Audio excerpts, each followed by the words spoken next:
Well, I think a lot of the pressure it's self-created in a lot of ways. I'm really invested into these kids, their future. When they make a mistake, I wear it on my sleeve because I feel like it's my responsibility. I'm in this because of many high school, college teachers and coaches that put time and energy into me at a time in my life where I needed it. And, I forever felt like that it was my calling to send the elevator back down and bring somebody up along with me here. So, we put the staff is hired based off of those principles. So it's a group of men in that building that are totally invested in these kids. And we take it personal when our guys make mistakes, or, that we also celebrate it when they do really, really well as well, because, you feel like there's a sense of connection. So you can't pay attention to the outside noise. You got to just go and do your thing and make sure that you keep invested into the now, as I mentioned before, and understand that when that is done right, that you should expect to have great results and you should expect to play really, really well on game day.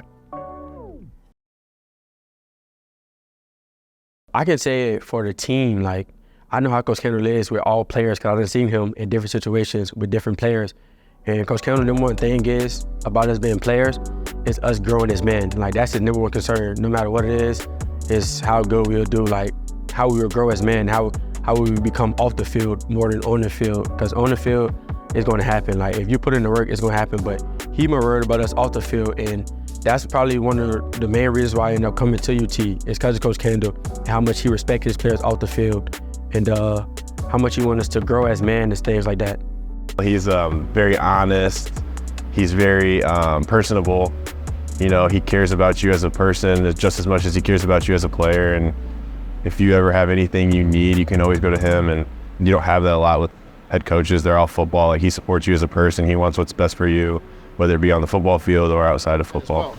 The fool can't learn from the other guy's mistakes. That guy's a fool.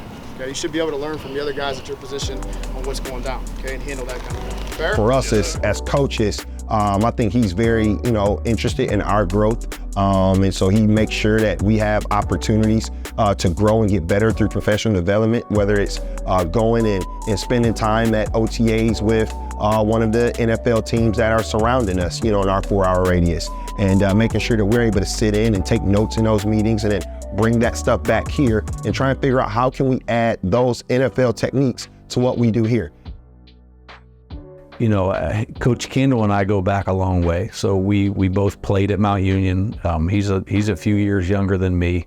So I was coaching when he was playing, and then he decided to get into coaching. So we were coaching together as young coaches. So we had a good friendship, and we've had that for a long time. And as we are coming up through, and certainly still have that now.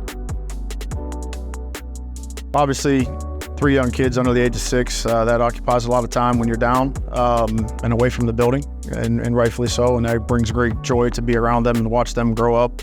Really fulfilling to be a dad. Nothing better than that responsibility.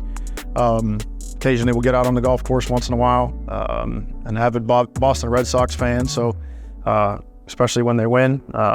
Maybe a little different mindset when they lose sometimes. All the fans out there that have opinions, I certainly have one about my team, win or lose. So, but yeah, I think that's really the gist of it. I mean, being able to hang around with the family and catch a ball game once in a while, and then be able to get out on the golf course with some friends and be able to unwind. That's the gist of it. Other than that, it's on the laptop watching football. I think the most influential person in my life right now is my wife. It's a beautiful thing to watch, somebody that's walking along the journey with you. Essentially when you're married to a football coach, you become a single mother, whether you like it or not, because of the time commitment and the energy that we're putting into other people's kids. And this is a passion of mine, so I spend a lot of time here, and she recognizes that and understands that, and I'm certainly grateful that she understands that and grasps that and embraces that. It's not easy to have 3 little kids at home, with a father that's there all the time, not alone somebody that's not, that's torn, between both places at times. So the work and the time, energy put into making sure that everything is good on the home front, so I can go do my job the best of my ability. I'm grateful for that, and it's inspiring because it's a pretty awesome feeling. Turn that camera off.